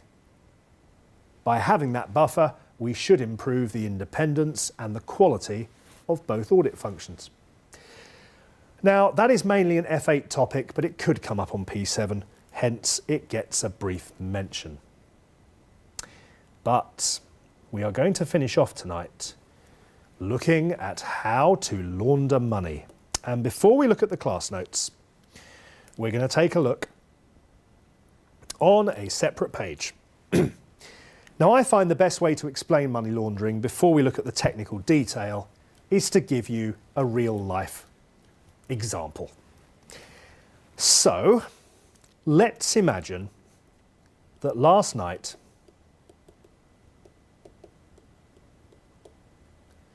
I robbed a bank.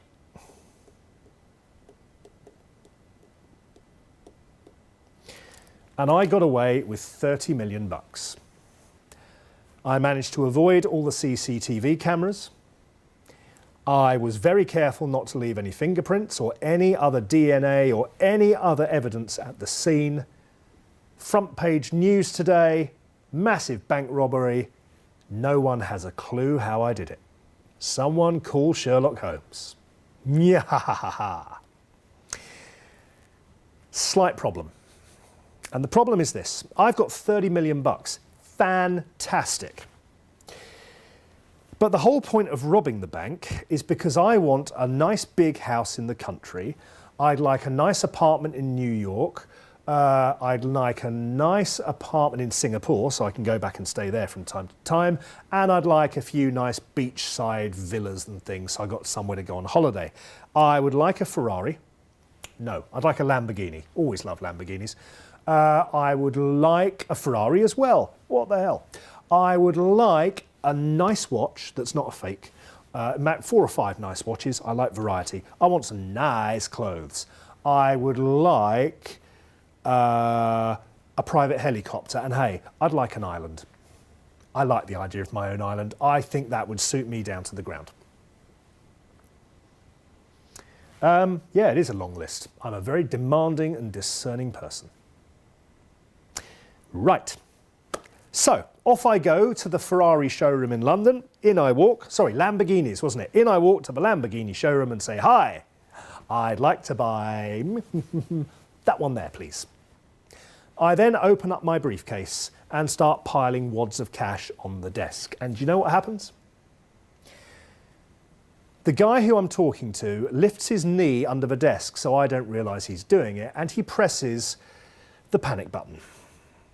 The doors all shut and lock. Security guards now have their hands on my shoulders, and I hear the sirens because the police are on their way. What happened there?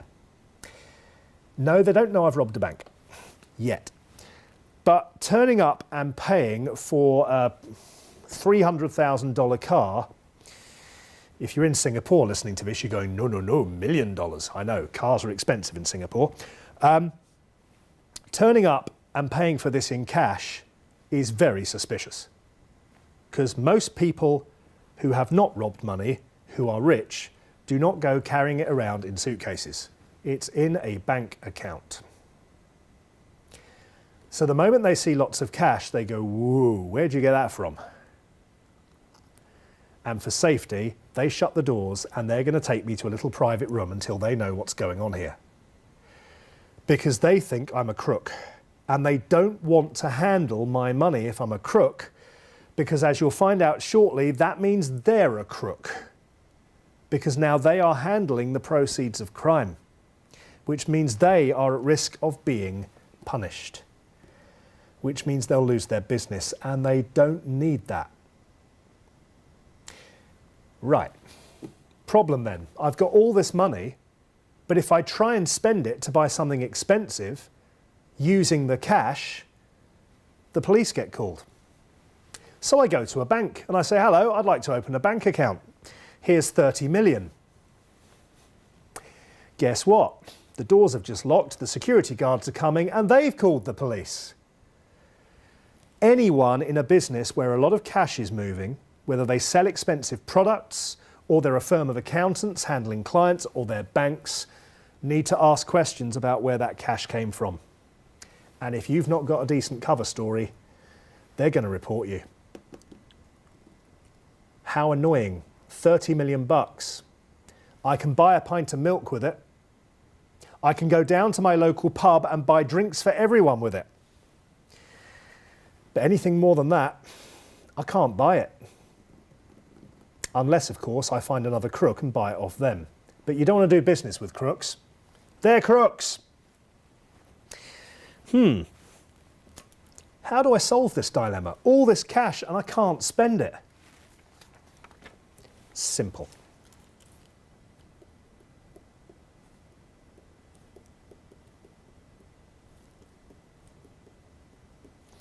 I need an excuse. In other words, a cover story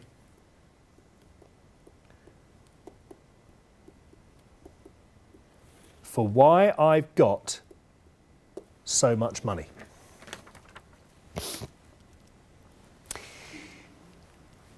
Now, the first thing I notice is that 30 million is a lot, and I'm not sure I can create an excuse for having 30 million in cash. So let's be sensible. I'm not going to do all of this in one go. Too much. But every so often, if you go into a bank during the day, especially towards the end of the day, you'll see local business people coming in with sacks of cash and putting it into their bank accounts. So here's an idea. Why don't I set up a business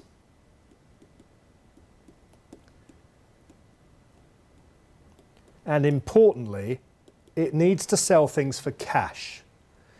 If everything I do is on credit, that doesn't get around the problem. I've got all this cash to get rid of.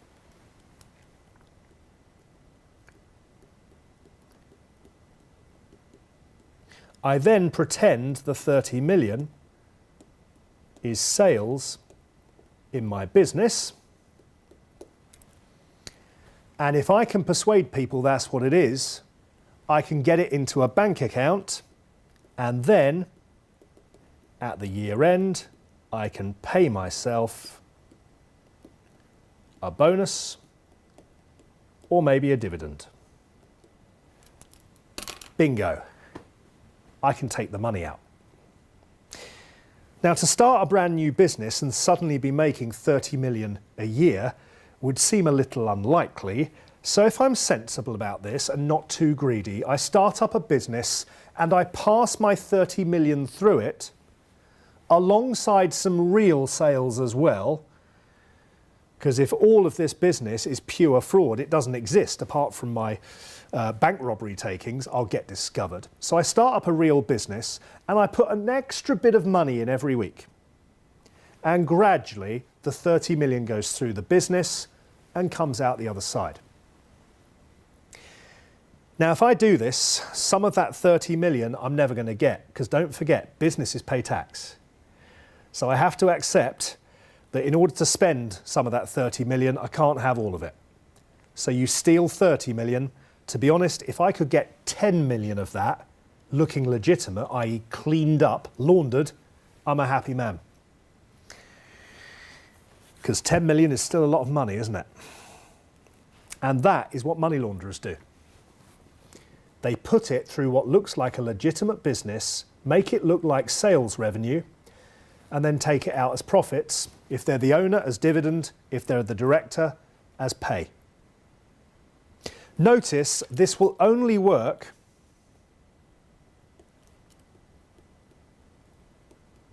if I've got some sort of control of the business. Putting the cash in is not that difficult. I mean, I could walk into the office on Monday morning and say, oh, some students got me to teach them over the weekend. They haven't booked yet. Here's their cash. What I can't do is make my boss give me a bonus. So getting it back out again is very difficult. I need control. And that comes from being one of two types of people.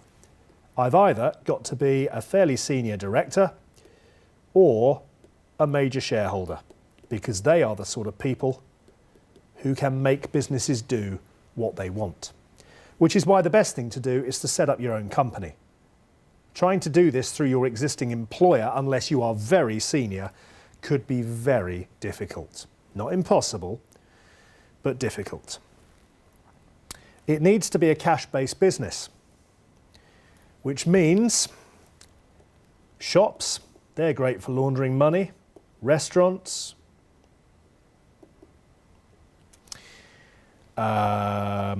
online businesses are rubbish, because of course when people pay online, they're typing in credit card details. You want cash. People paying in cash. Casino, perfect. Training companies. Now you guys are studying online, but we've got plenty of people in classrooms who walk in and pay for their courses with banknotes. So it could be done through training companies. And there you go. You now know how to launder money. It really is that simple. Fake sales in a cash-based business. Why are we studying this? Why am I teaching you this? Isn't this a bit dangerous? Well, the reason I have to teach you this is that if you can understand how it works, as an auditor, you might spot the clues that it's happening in a company. In particular, where reported sales revenue is not equal to the underlying accounting records. That is where you should get suspicious. Okay, so you now know what money laundering is, how it's done. Let's take a little look at the class notes to finish off the evening. So, what is money laundering? It's the cover story. Inventing a reason why you've got so much money to hide the fact that the real reason is it's the proceeds of crime. So it's not hiding the money, it's hiding the source, the origin of the money. In many countries, as it says, including in the UK, anything that involves possessing or transferring the proceeds of any crime, makes you a money launderer. And that includes helping someone else do it. And it includes not reporting that you're suspicious that someone else is doing it. Ouch. I say any crime, there's then an example. If a company breaks health and safety regulations, you know, maybe they don't install air conditioning so it's too hot. Well, the money they didn't spend on air conditioning has caused a crime to happen, which means that money they've saved is the proceeds of crime. That company is a money launderer. That's how it works. Right. Now you understand it, it will help with the responsibilities. What do auditors have to do? We need to make sure we know who this client is and to understand where they get their money from. And this is known as customer due diligence, checking out your client. Because if you understand how they make money, it will be a lot easier for you to know if the amount of money they seem to have looks realistic.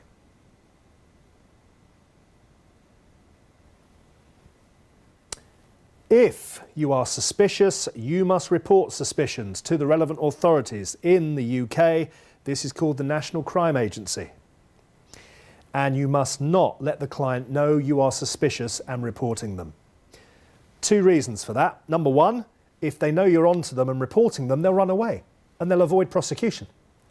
And number two, if I have stolen 30 million from a bank and I think you know I've done it and you're about to report me, you won't be reporting me because I will kill you. So for your own personal safety and to avoid committing a crime, if you are suspicious, keep it quiet, quietly report it to the authorities and just keep going about your business as if nothing has happened. And if you don't do any of these things as an auditor, you're going to jail. There are very strict processes audit firms must have in place. If anyone doesn't follow them, the risk is prison. Some of you probably work for a firm of accountants out there, and if you do, please be aware of this. You should already have had money laundering training within your firm. In the UK, it is the law that audit firms have to train their staff. Talking of which, let's go down to the bottom of the page. We now know what we need to achieve. How do audit firms achieve it? You appoint a money laundering reporting officer, a partner, and they are the person who contacts the National Crime Agency if they think that what their staff are telling them does sound like a risk of money laundering. Know your client procedures, KYC, not KFC, that's different. KYC, know your client, because if you understand them, it is far easier to spot odd transactions and behaviour. Think about it, you've got good friends, yeah? You know how your friends behave. If your friend starts to behave oddly, you're likely to spot it because you know what they're like normally. It sticks out, doesn't it? You need to do identity checks on the people running companies and on the company itself. Make sure the company exists, it is registered where they say it's registered. Make sure you are dealing with things that you understand. Sometimes companies can be very difficult because you need to understand who the ultimate owner, the controlling party is. And sometimes the person who owns it doesn't own it directly because they don't want anyone to know who they are. So sometimes researching who the ultimate owner controlling a company is can be very difficult. And you must train your staff. These are all rules that accounting firms must follow. Now, in the exam, you might be asked to repeat that information. Fine, learn it, it's fact. Equally, you might get a question where there's a story and your job is to say, ooh, that looks suspicious. So what are you looking for? If it looks like something is going all over the place, you know, you want to travel from A to B, but instead you're going ding, ding, ding, ding, ding, ding. Well, isn't that the suggestion that someone doesn't want to be followed? Likewise, if a transaction should have been I pay you, and instead I pay him and he pays her and she pays that company and that company pays your milkman and your milkman pays you, why did you go all like that? What are you trying to hide? Why have you made it so complicated? Similarly, complicated groups of companies when a simpler corporate structure would work. If instead of doing one big transaction, the same repeated transaction is happening over a short period of time, why? Because maybe that's a money launderer breaking a big amount of money down into small amounts in the hope that no one bothers asking questions because the amounts are small. Could be that, couldn't it? If I walk into my local pub and buy all my friends a drink, fine. If I do that every single night, someone should start asking questions, shouldn't they?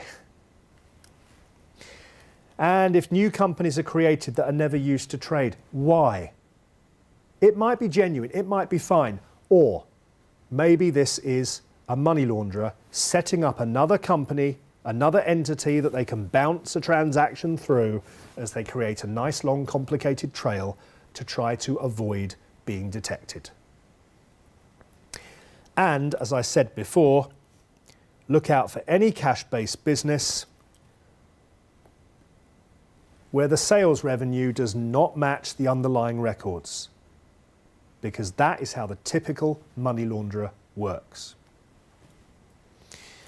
There is an example then in the notes. I've already given you my own other example because reading out the notes is going to bore you and you can all read. With this one, what did I go with? Oh yes, a gym. Cash-based business, a lot of people pay for memberships with cash, don't have to pay with a card, so it would work. And it's a very easy business to launder through because you could claim you've got lots of members of the gym. They're not all going to turn up every day, are they? So even if it looks quiet, you might get away with this excuse and just say, well, not many people have turned up today. Couple of observations as we come towards the end of today's class. Not quite there yet. Fifi, I'm sure you can read. Observations. It is getting harder and harder to buy things with cash. A lot of reputable businesses say, no, no, no, no, no. You want to buy the expensive stuff from us? We don't want to take cash. I'd actually be quite worried if a business was willing to take $10,000 off me for something in cash. It's dodgy security for them, but also you're attracting very dangerous types of customer, in my humble opinion. So trust me, you want to buy a Ferrari, they're going to want a banker's draft, credit card, or whatever. Right, how could an auditor spot this? Analytical. Because if fake sales are going through, if you compare sales over a period of time, maybe you'll see where the person has started doing it. So if you're a money launderer, the key is start slowly and gradually build it up. And once you're laundering quite a lot each month, keep doing it. Because the moment you stop, the trend changes and you might get caught because you've stopped. Once you're a crook, never give up. Very dangerous tactic. And the other way of spotting it as an auditor is looking at the nature of the business you're auditing and asking yourself, could they? Is there a lot of cash flying around in this business? If yes, be worried. Do the directors have a lot of power and can do anything they like? If so, if they wanted to launder, they probably could. Does the owner of the business get involved in running it? If so, money laundering is a risk.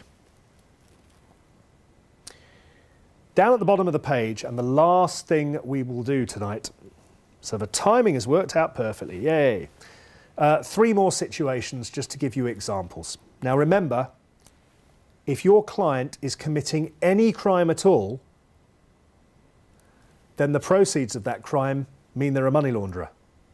So even if it's as boring as a tax investigation, that suggests they might have underpaid tax, which means you should probably report them to the money laundering authorities and say, look, if they've underpaid, it would count as money laundering. That's not what you were expecting money laundering to be, is it? But it's true. If your client has won business by bribing other people, typically overseas, because bribery in the UK shouldn't really be happening, but in some countries it's almost an accepted thing, but bribery is illegal in the UK. If your client is bribing other organisations or people to win business, any profit they win from that business is the proceeds of a crime. Report them. And finally, and this is the weirdest one, it works like this. If you've got a client in business and their business is doing okay, and then one of the directors who's got very strong political views decides they want to stand as an MP, and they win the election. They keep working for the company on a part-time basis, but now they're an MP. And shortly after they become an MP, you notice that the company's profits go up. Now, it could be reputation benefit from the fact that a director is now a politician. Or it could be that because this person is a politician, they've got access to public funds, and they could be stealing taxpayer money and putting it through the business and pretending it's sales. I'm not saying they are doing it. I'm saying that politicians are a risk. They're called politically exposed persons. They've got the power to steal public money. I'm not saying they are, but they might. So if you're auditing that business, just be a little more wary. Check out why sales are going up. Just make sure you understand the reasons why. That's all I say. Well, we've not quite finished money laundering, but we're basically there. And the good news is, that's the end of class number 1. So thank you all very much for listening and in some cases participating. Just a little warning as we go and big again. That as of Monday, we will start doing actual exam questions. So be ready to do some work. Thank you all for giving up your Friday nights, if it is evening for you, for some of you quite late Friday night. Any questions before Monday, send me an email. Other than that, thank you for listening, participating, and I'll see you for class number 2 on Monday. Bye-bye. Enjoy your weekend.